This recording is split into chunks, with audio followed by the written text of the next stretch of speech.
Om Shanti to all the beautiful souls. आज की मुरली है 15 मई 2025 की ये मुरली है। मुरली का सार है, मीठे बच्चे अपना स्वभाव बाप समान ईजी बनाओ। तुम्हारे में कोई घमंड नहीं होना चाहिए, ज्ञान युक्त बुद्धि हो, अभिमान न हो। मतलब तुम्हारे अंदर ज्ञान तो होना चाहिए, लेकिन उस ज्ञान का तुम्हें अभिमान नहीं करना है कि मेरे अंदर इतना ज्ञान है। प्रश्न है आज का, सर्विस करते हुए भी कई बच्चे बेबी से भी बेबी हैं, कैसे?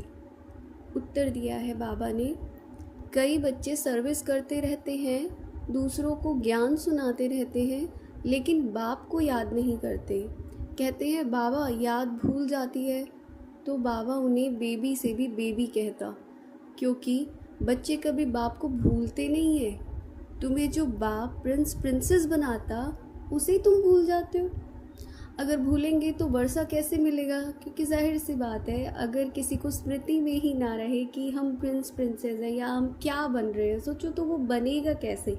एक डॉक्टर की पढ़ाई कोई पढ़ रहा है और वो भूल जाए कि उसे डॉक्टर बनना है, उसके माइंड से ही ये चीज़ मतलब एकदम ख़त्म हो जाए कि उसने कहीं एडमिशन ले रखा है, उसकी पढ़ाई चल रही है, उसको मेहनत करनी है, जो भी करना है, तो कैसे फिर उसको वर्षा मिल सकता है? तो सेम चीज़ यहीं पर बाप बोलते हैं, तुम्हें हाथों से काम करते हुए बाप को याद करना है, क्योंकि माइंड तो फ्री है ना उस टाइम पे, सिर्फ हाथ बिजी है।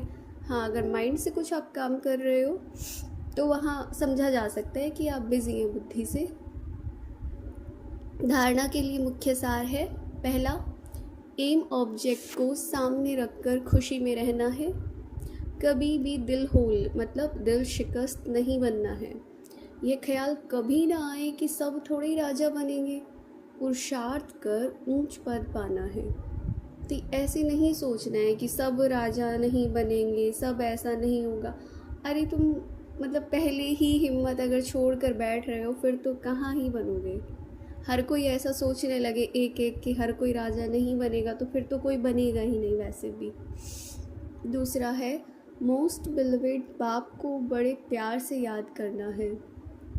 इसमें बेबी नहीं बनना है। याद के लिए सवेरे का टाइम अच्छा है।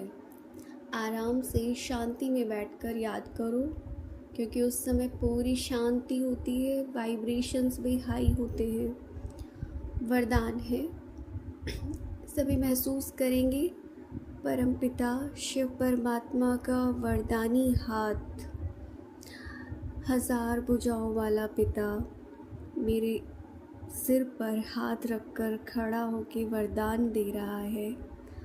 यज्ञ सेवा द्वारा सर्व प्राप्तियों का प्रसाद प्राप्त करने वाले ऑल राउंड सेवाधारी भव। संगम युग पर ऑल राउंड सेवा का चांस मिलना, यह भी ड्रामा में एक लिफ्ट है। जो प्यार से यज्ञ की ऑल राउंड सेवा करते हैं, उन्हें सर्व प्राप्तियों का प्रसाद स्वतः प्राप्त हो जाता है, क्योंकि वो सब जगह अपना लगा रहे हैं, भाग्य बना रहे हैं, तो जाहिर सी बात है सब जगह से प्राप्ति होगी उन्हें। वे निर्विघ्न रहते हैं। एक बारी सेवा की और 1000 बार सेवा का फल प्राप्त हो गया। सदा स्थूल सूक्ष्म लंगर लगा रहे। किसी को भी संतुष्ट करना यह सबसे बड़ी सेवा है।